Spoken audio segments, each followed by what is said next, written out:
পিতা পিতা তো জানি প্রণাম পিতা আজ বড় বছর হলো ধানে বুঝেছি আর মাত্র 2 দিন বাকি মানব হতে কথা বলো অচানক হতে অবিশ্বাস শিব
আমি গিয়েছিলাম সেই দিন ভ্রমণ করতে রথে চড়ে তাই তাই জল পিপাসায় পড়ি ওই চরণ দিনের মাঝে জল পান করতে আমার পুষ্প সেই তুমি আমার উঠুর জাতি তাহলে তাহলে আপনার মনে পড়ছে পিতা মনে পড়েছে তবে দেখো পিতা আজ থেকে যে আমি আপনার সঙ্গে থাকতে চাই পিতা না মা হ্যালো অর্জুন আমার অর্জুন তুমি যাবি থেকে করো অন্তর মহলে আমার মন্দির আছে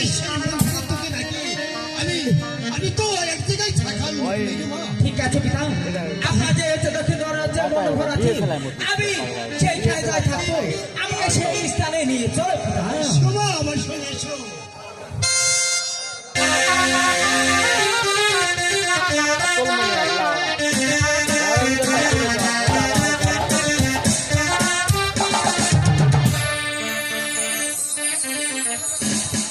দেখো পিতা এখন আমি কি করবো তাহলে আমার দেখছো দেখছো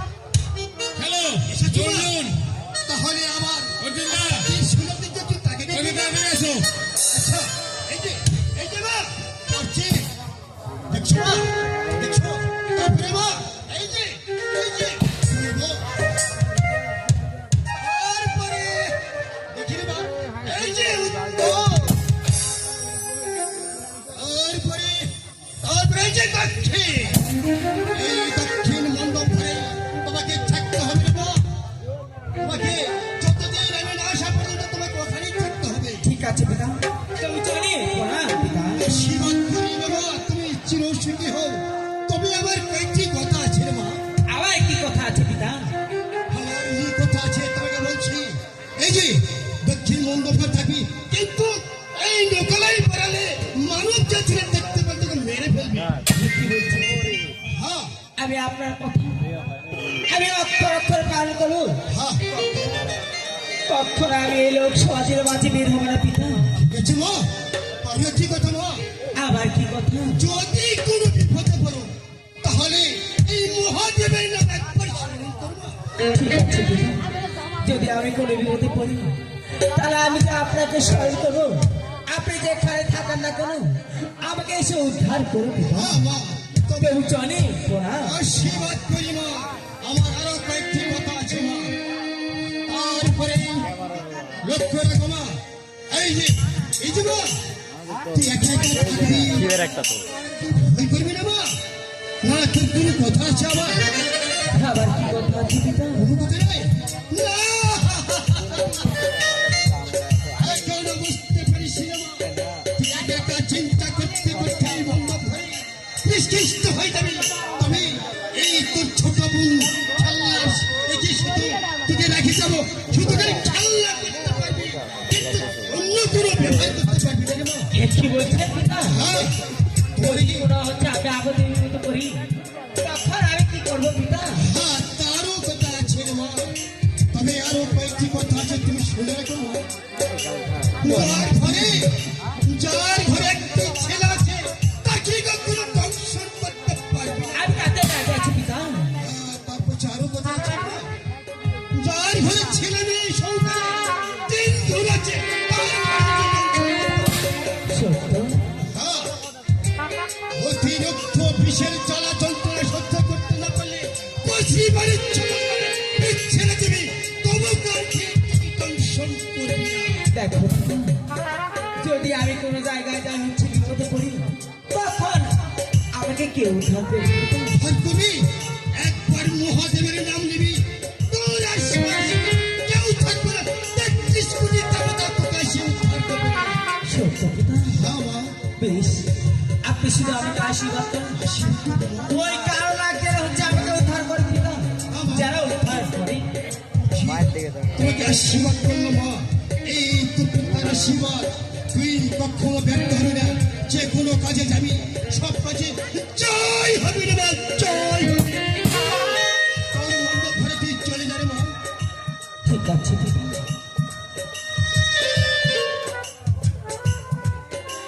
আমি তো যাবো দেশ ভ্রমণ করতে, দেখি আমার পায়ের টুপিটা কিছু দেখি, কোথায় কোথায়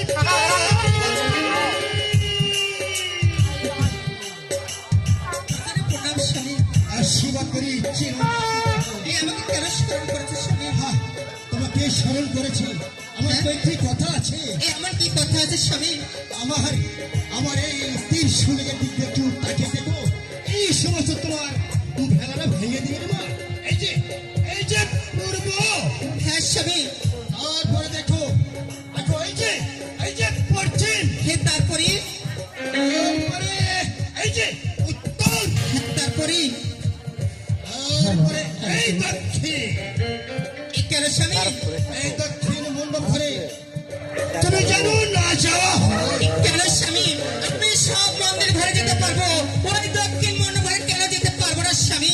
এটা মহাদেবের আদেশ, তোমাকে পালন করতেই হবে। ঠিক আছে স্বামী, আমি তাই করবো। প্রয়োজনে প্রণাম। আশীর্বাদ করি চির সুখী হও। যাও নিজ কারা কক্ষে যাই ভগবানের নামে প্রার্থনা করো। এই